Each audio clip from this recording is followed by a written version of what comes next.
Okay, now we're going to replace the last part of this trim kit, which is the shower arm, the escutcheon, and the shower head. So, a pair of channel locks is all that's really required. Loosen the shower head. Turn it counterclockwise. Okay. And then what I like to do is universal channel locks. You just put them right. There's a little rubber. Sometimes there's a little rubber gasket that in the shower head that gets left inside right here. You have to peel out. And then you'll be able to fit your channel locks in there and use it as leverage. Now here you want to be real careful. It's a feel thing because after years of calcium building up and corrosion, these things virtually weld themselves together. And so the trick is you have to apply enough pressure to break them free, but you have to know what is too much pressure because you don't want to break the fitting inside the wall. If that happens, I suggest you stop. Do not change the shower arm. It is not that important. You can clean it up or you can call a professional plumber out to do it. Because he'll know how much force he needs to exert on it before it will snap inside the wall, and then now we're having to open up the back side of this wall or and do repairs inside. So it's very critical that you don't apply too much pressure to try to get these shower arms off. Like I said, if you put a decent amount of pressure on it and it won't come free, stop and call a professional. Okay, so that's off. Anywhere that I got threads that are going inside a wall especially, but threads in general, I like to put 3 layers of Teflon tape.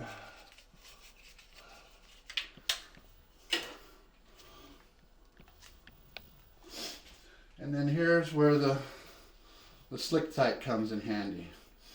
Because anytime you've got threads that are going together, you're going to create friction. And when you create friction, things aren't going to tighten all the way, which could cause a potential leak inside the wall.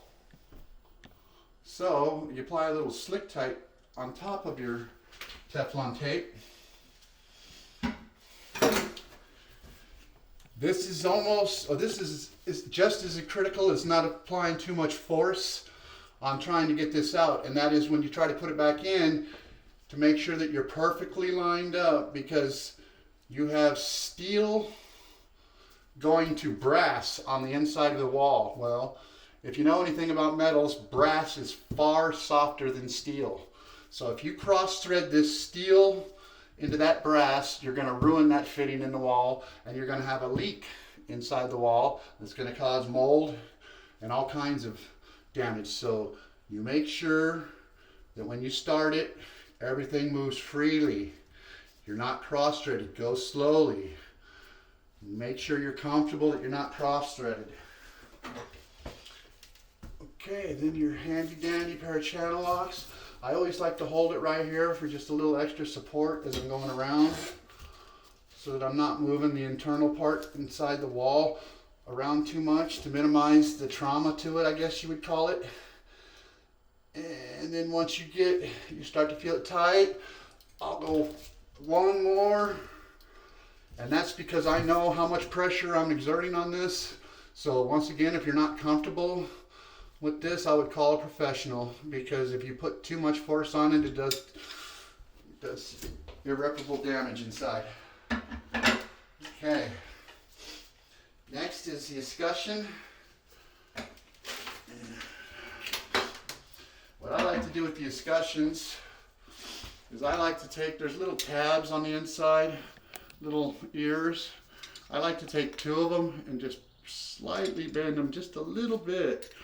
And what that does is it makes my escutcheon stay in place when I go to silicone it. It'll hold it up against the wall. Otherwise, they tend to do that, and when you're trying to silicone it, it's moving around on you. So you put just a little bend on those tabs, and it holds it in place so you can get a nice bead of silicone around there without it moving. Okay, so then anyway, we have the threads. Once again, we need the extra protection barrier, Teflon tape. 3 layers.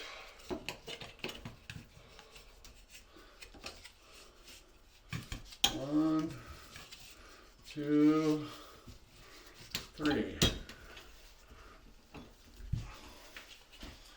Once again, we don't want friction inhibiting things from tightening up all the way and allowing water to leak. So we put on the slick tight. New shower head. This is just like the other one. It's just as critical as making sure that you're not cross-threaded when you start it, because you have steel going to plastic. And if you cross-thread the steel into plastic, then it'll never seal here and the shower head will be bad. So, and then channel locks. And I like to be real easy with this so I don't scar it up and scratch the brand new shower head, because it doesn't have to be that tight, just like a little past finger tight. So there's no sense in gouging up this thing, putting it on. And that's where I'd stop, and then once we test it, after we get done sealing it, there's still a little leak, we can always go a little tighter, but there's no need to go any tighter if it's going to hold right there. Okay, and that concludes shower cartridge replacement, trim replacement, and now we just need to silicone everything and clean up. Okay, now that we got all the trim replaced and the 1225B cartridge replaced, it's time to seal everything up with some quick seal.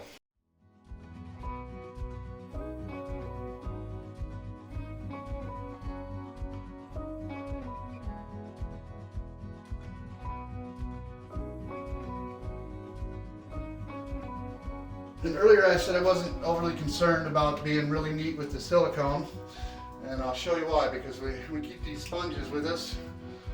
We go back, we take away all the excess with the sponge, just like so, and it cleans it up.